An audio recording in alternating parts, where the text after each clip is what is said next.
Nifantoka tamin'ny fampihavanany nampanao politika no nisy teto amintsika hatramin'izay. Ny taona 2024 rehefa nifandona vokatry ny vokam-pifitianana tsy mifanarahana ny kandida Ravalomanana Marika sy ny kandida filoham-perinasa Didier Ratsiraka. Ity ny sary nampihavanany ny Abdoulaye Wade azy tany Dakar. Tafiditra tao anatin'io fifanarahana isan'ny malaza io nidirana anatin'ny deuxième tour, saingy nivadian'ny Ravalomanana izay tapaka rehefa niverina teto Madagasikara izy. Ny taona 2024 teto amin'ny Lointsy Ambohimanambola no nanomboka ny fampihavanana.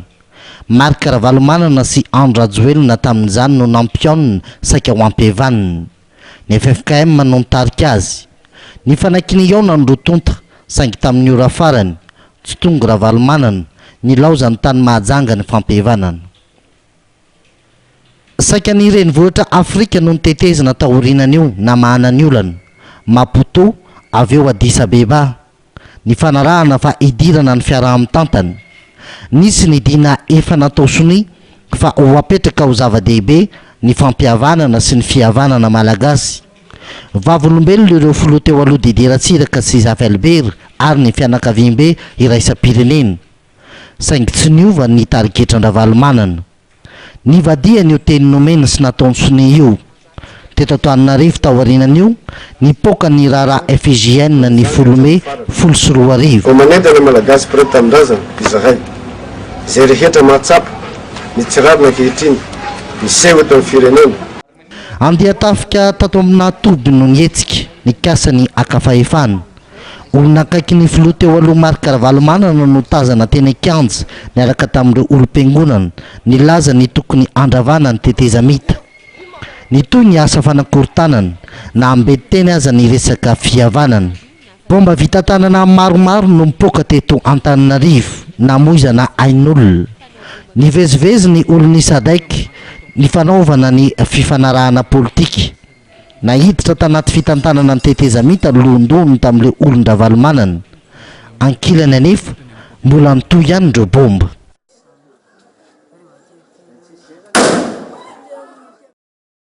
Ny fifanarahana farany fanaovana tamin'ny Ravalomanana dia izay nataony taty Seychelles. Fifanarahana teo amin'ny filohan'ny teteza mita tamin'izany Andry Rajoelina sy ny filoha teo aloha Marika Ravalomanana.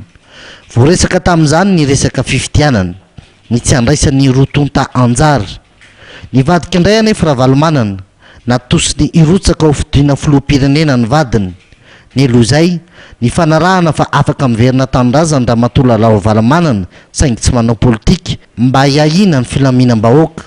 Kinanjo nivadian'ny Ravalomanana ihany koa io resaka io. Tsy niova Ravalomanana, ny iverina tanindrazana, ny iverina eo amin'ny fitondrana no tanjony tokana. Ny alatsinainy 17 Oktobra teo niverina antery ny lehilahy. Tsy andry ny taona 2024 isina fifitianana filoham-pirenena manaraka izy.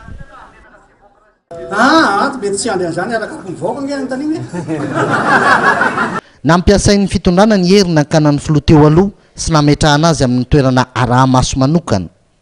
Tsy niresaka fampihavanana mihitsy izy nandritra ny fahatongavany. Herinandro aty aoriana mangataka fampihavanana Ravalomanana. Fotoana izao irosoana amin'ny fifanantonana, fifampiresahana, fifanajana amin'ny malagasy samy malagasy. Raha isy ny fampihavanana sy ny fifanarahana atao amin'ny filoha teo aloha Marika Ravalomanana, iza no inona tanterahana izay fifanarahana atao eo. Miantso amin'ny fampihavanana izy, isabotsy teo anefa mbola niverina ny korontana teto Antananarivo.